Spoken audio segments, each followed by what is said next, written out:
Bien, otro ejemplo sería el mal. ¿De dónde sale el mal? Desde el momento que yo siento que yo soy un individuo separado, que soy un ego, tengo egoísmo, naturalmente. Entonces me importa más mi propio bienestar que el de los demás. Termino estando dispuesto a, por mi bienestar, hacerle daño a otro. Entonces el mal surge también de esto. Hay otra dinámica que lo hace todavía más perverso, que es la dinámica de lo que Jung llamó la sombra, que es el hecho de que, bueno, no tenemos tiempo de entrar en esto, pero muy brevemente, a uno, por ejemplo, para que aprenda a funcionar en la sociedad, su madre tiene, y luego otros individuos tienen que percibirlo mal cuando hace cosas que no son socialmente aceptables. Entonces uno siente que uno es esa cosa que ella percibió como uno, que es algo terrible.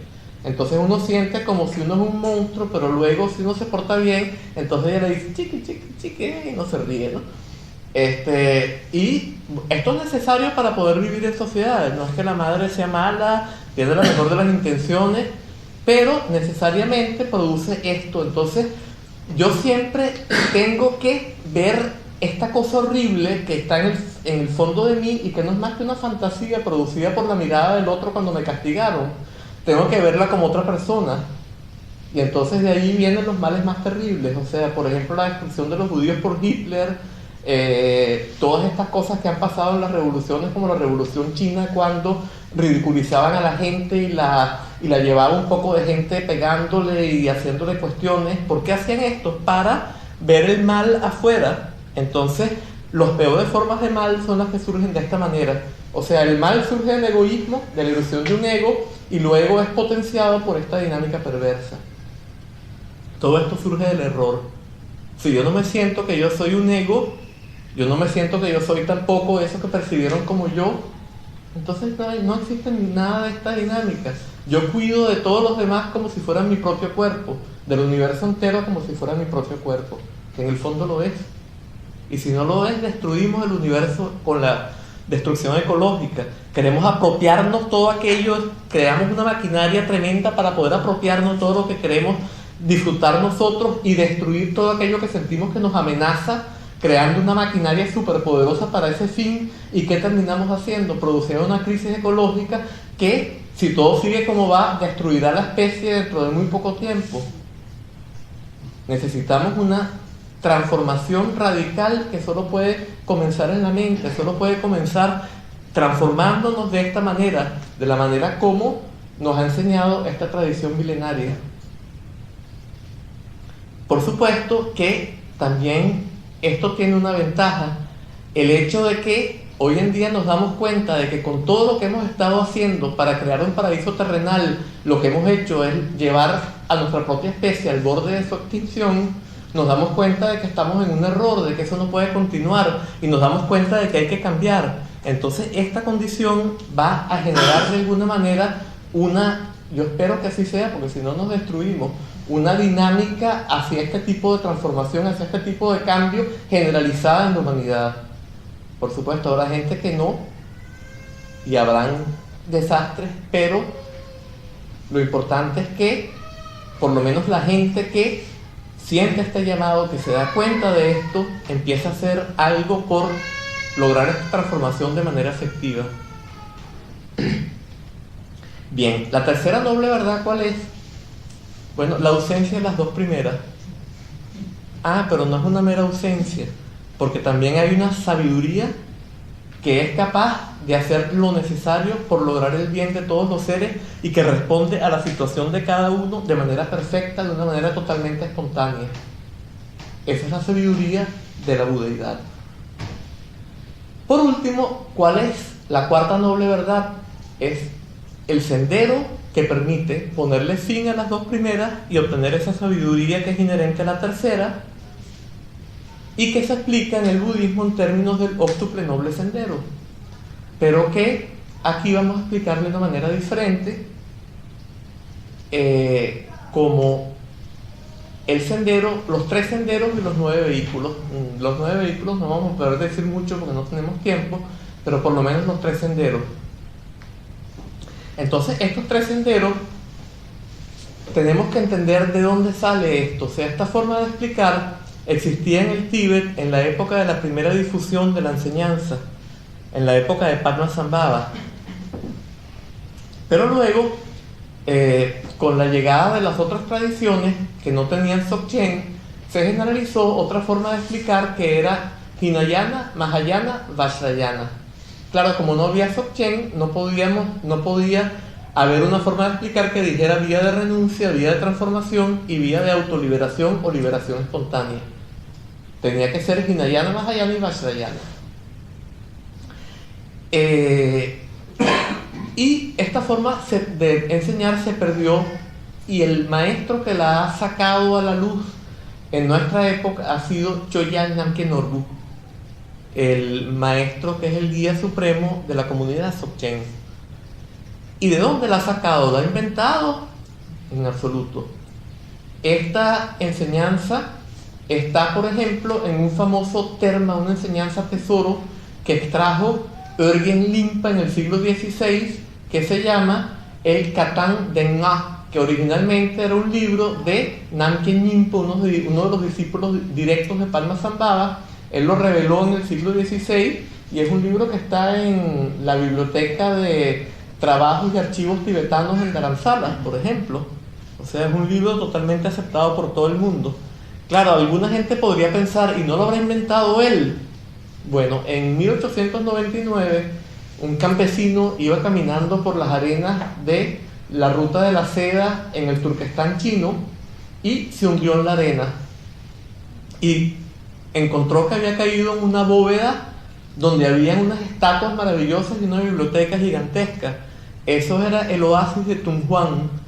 Y entonces, para 1900, Paul Pelliot, un sinólogo francés, organizó una expedición y destapó este lugar.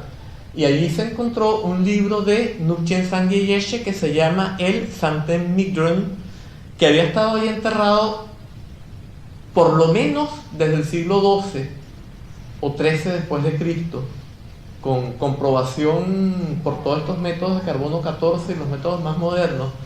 Esta era la manera como se explicaban, como se dividían los senderos en la época de Padmasambhava: vía de renuncia o sendero de renuncia, sendero de transformación y sendero de liberación espontánea. Entonces, ¿en qué consisten estos senderos?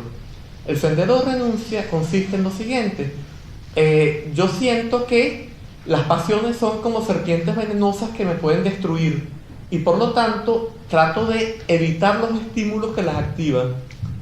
Entonces me voy a un monasterio, o si soy en el Shravakayana, el vehículo de los oyentes o escuchas, que son los que están siempre oyendo las enseñanzas que da un Buda, o a falta de un Buda, que dan los amigos espirituales, y oyendo va aplicando con el objeto de transformarse en un arhat. Pero por supuesto, esto no soluciona las cosas, porque si yo me voy a un monasterio, en el monasterio terminan reproduciéndose todas las cosas que hay en la sociedad. Siempre cada monje quiere ser el mejor monje. Va a haber un monje que tiene celos porque el otro es mejor y le mete una zancadilla, hablando simbólicamente, metafóricamente, no, le mete una zancadilla para que el otro tropiece. O sea, le hace algo para que se vea mal a los ojos de los demás. Hay competencia, todas las pasiones se van a ir dando, se reproduce un micromundo igual que el mundo externo, y no se han eludido los estímulos que activan las pasiones. Y aunque se hubieran eludido, ¿qué hemos ganado? Si de todas maneras cuando encontremos esos estímulos se van a activar las pasiones, no hemos solucionado la raíz del problema. Por supuesto, el ideal viene siendo que, alejándonos de esos estímulos, logremos un trance meditativo tal que luego nos permita cuestionar nuestra experiencia en ese trance meditativo para ir más allá del dualismo y descubrir la condición primordial del individuo. Por supuesto que esta es la idea, pero no funciona tan fácil. Además, es una vía muy lenta. ¿Por qué es muy lenta? Porque yo tengo que ir en contra de mis propios impulsos, ¿no? A lo mejor yo quisiera ver a la chica bonita que está allá, pero yo tengo que concentrarme en el punto que está aquí. Hay un ejemplo muy bueno de un poema del sexto Dalai Lama, él decía, bueno, en una traducción libre, decía algo así como: cuando quiero visualizar el Yidan, su rostro no viene a mi mente. En cambio, tu rostro, amada mía, le viene espontáneamente, ¿no? Es evidente que hay ciertos estímulos que vienen de manera natural y es mucho más fácil trabajar con ellos, a favor de ellos. Es mucho más fácil navegar a favor del viento que en contra del viento. De la otra manera es mucho más difícil. Tomemos un ejemplo que daba un estudioso del budismo occidental que tuvo muchos errores muy graves, pero que tenía un genio para explicar cosas para los occidentales, doctrinas esenciales del budismo, que fue Alan Watts. El ejemplo que él daba es: no piensen en un mono. ¿En qué están pensando? ¿No? Evidentemente, ahí está. Esta es la dinámica que él mismo llamó la ley del efecto invertido o la ley al revés, ¿no? Tratando de obtener satisfacción, obtenemos insatisfacción. Tratando de eliminar el dolor, rechazamos y potenciamos el dolor y se torna mucho más doloroso. Todo hay una dinámica del efecto invertido. Entonces, esta dinámica del efecto invertido hace que la vía de la renuncia no sea la más efectiva. Entonces, bueno, hay distintas variedades de la vía de la renuncia. Tenemos, por ejemplo, la del Pratyekabuddha, que es el que se va a la montaña. Tenemos la del Mahayana, que es mucho más inteligente y que en la cual el ideal es el bodhisattva y no el monje. El bodhisattva por lo general es laico, aunque uno puede ser bodhisattva y monje también, es muy común en la tradición tibetana, pero en los sutras los bodhisattvas eran laicos, ¿no? Eran legos. Y en este caso uno aplica más bien la vía de los antídotos. Por ejemplo, si me estimula sexualmente una pareja que, según las condiciones de la sociedad o del budismo mismo, no me está permitido tener, entonces ¿qué hago yo? Bueno, la veo como un poco de mucosidades dentro de los pulmones, dentro de la tráquea, dentro de la nariz, un poco de jugos gástricos, o sea, vómito dentro del estómago, dentro del esófago, un poco de excrementos dentro de los intestinos, un poco de tripas por todo esto, estómagos, vísceras, huesos, pues evidentemente que se me pasa inmediatamente la atracción que yo puedo haber sentido. Bien, entonces esta es la vía de los antídotos, pero tampoco es tan efectiva, ¿no? Y el objeto de todas maneras es tratar de obtener este trance meditativo de una manera que siempre es yendo en contra de los impulsos naturales de la mente humana. Entonces nunca puede ser la manera más efectiva. La segunda vía es la vía de transformación. Entonces en este caso utilizamos las pasiones para neutralizar el dualismo que está en la base de la atracción, el rechazo y la indiferencia. Esto es un sendero que es mucho más rápido. Entonces, en este caso, por ejemplo, yo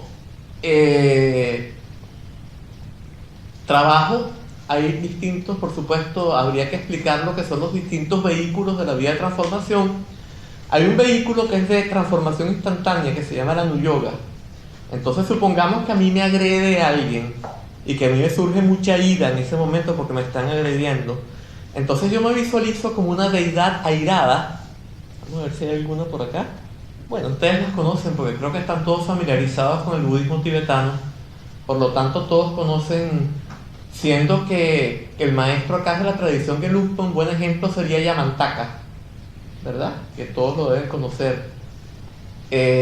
Una deidad rodeada de llamas, con garras, con unos colmillos filosos, con un aspecto más bien aterrorizador.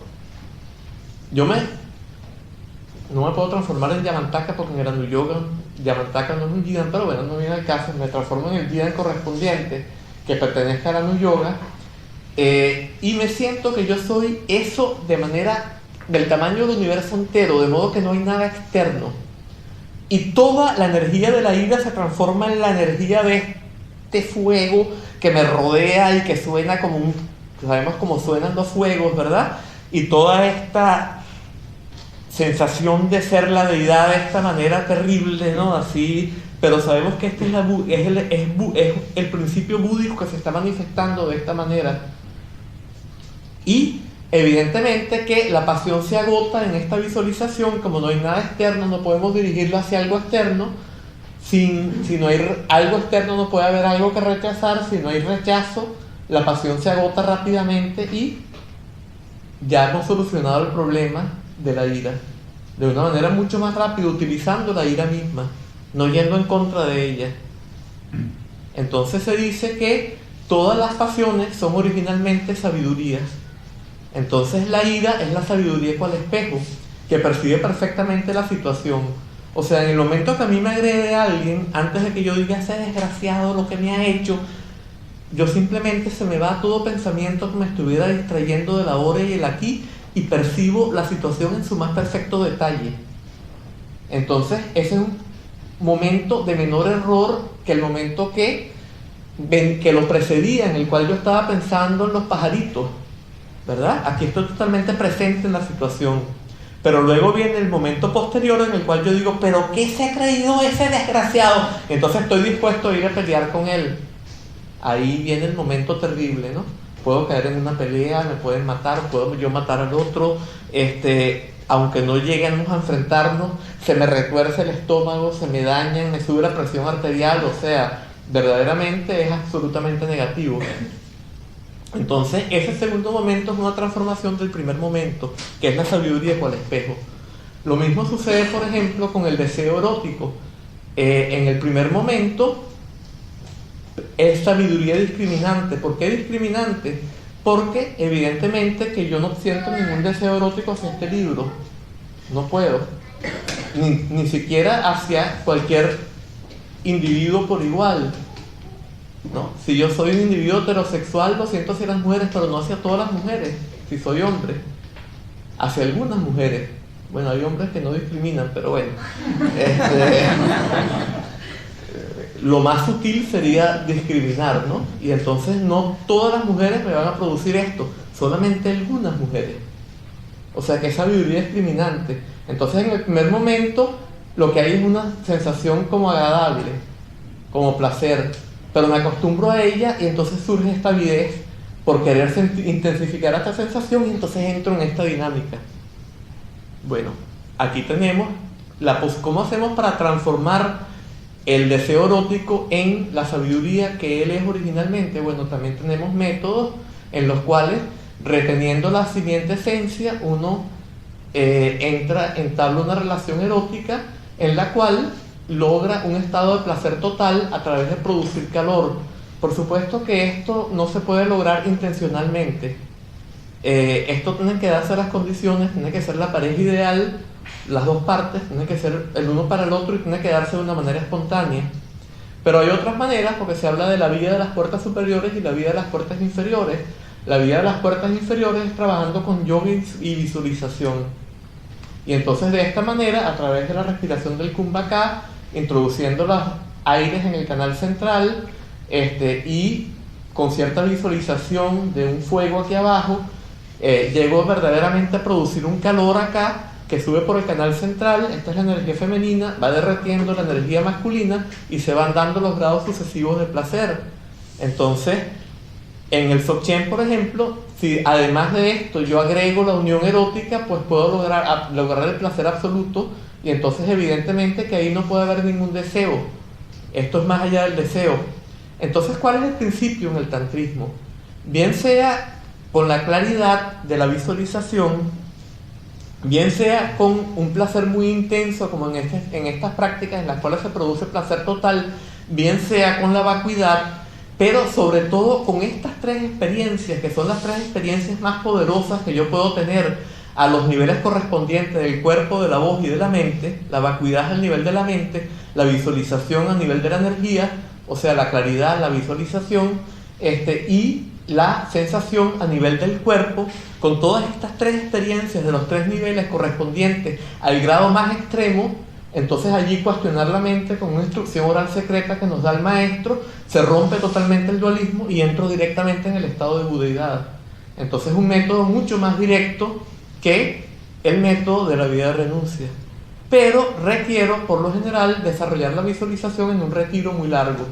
Entonces todavía es un método que no es el más directo de todos.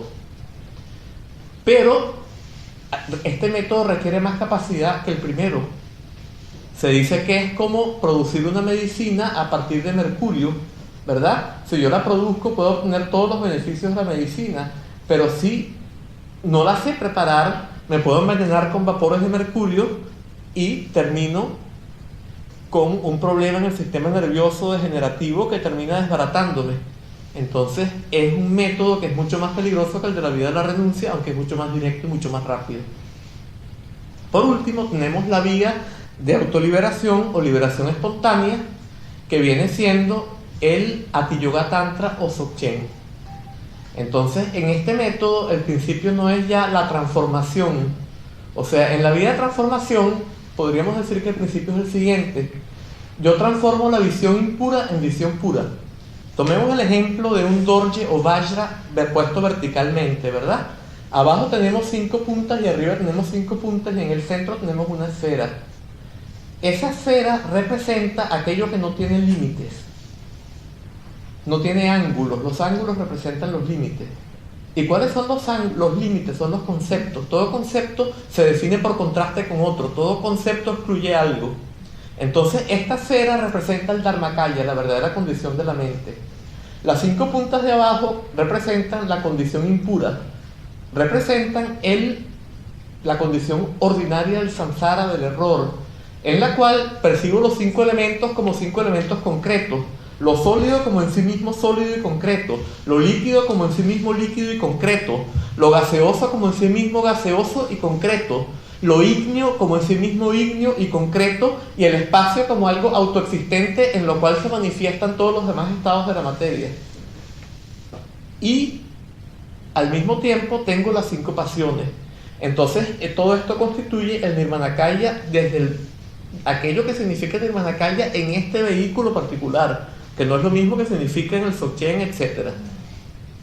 Y del lado de arriba tengo las 5 elementos transformados, que es luz, como yo me percibo a mí mismo como la deidad, que es pura luz, como un holograma, y todo el universo como un holograma de pura luz también. Entonces ya esto transforma totalmente mi percepción, y transformo las 5 pasiones en las 5 sabidurías. Entonces este es el principio de la vía de transformación. Y trabajando con estas 3 experiencias tan poderosas, logro entrar en el estado de budeidad a través de transformar mi visión. Bien, la vía de liberación espontánea, el Dzogchen, muchas veces decimos autoliberación, pero autoliberación puede dar la idea de que yo me libero por mí mismo. Esa no es la idea. La idea es que la pasión se libera por sí misma, el concepto se libera por sí mismo, el pensamiento se libera por sí mismo. ¿Por qué se libera por sí mismo? Porque descubro la verdadera condición de la mente. La verdadera condición de la mente es lo que es representado por esta esfera, que no tiene conceptos, que no tiene límites. Entonces, al aprender eso, no puede haber dualidad sujeto-objeto, se rompe la dualidad sujeto-objeto. Y al romperse la dualidad sujeto-objeto, cualquier pasión, que es una actitud de un sujeto hacia un objeto, se libera por sí sola. El pensamiento se libera por sí solo. Y se hace patente el Dharmakaya, la verdadera condición de la mente. Esto es la enseñanza Dzogchen. Pero esto requiere todavía más capacidad, porque no es tan fácil descubrir el Dharmakaya. Claro, el Dzogchen tiene métodos muy poderosos. Tenemos lo que se llama introducción directa. El maestro, en un cierto contexto, nos da ciertas instrucciones, o hace algo, pronuncia una sílaba de modo abrupto, o nos dice, imagínense que están en el espacio, hagan esto, y ahora miren de tal manera. Y de esta manera se le pone como una especie de zancadilla al error para que colapse por sí solo y se haga patente la verdadera condición de la mente. Pero es menos predecible que los otros métodos y requiere más capacidad. Entonces cada método requiere más capacidad que el anterior. Sin embargo, esto no quiere decir que debamos limitarnos. El Dzogchen tiene métodos también para desarrollar la capacidad. Entonces no debemos pensar que es un límite. Por supuesto, también es peligroso, porque se nos dice en el Dzogchen, por ejemplo, que el comportamiento es el comportamiento de Samantabhadra, que Samantabhadra significa todo bueno, es el nombre del Buda primordial.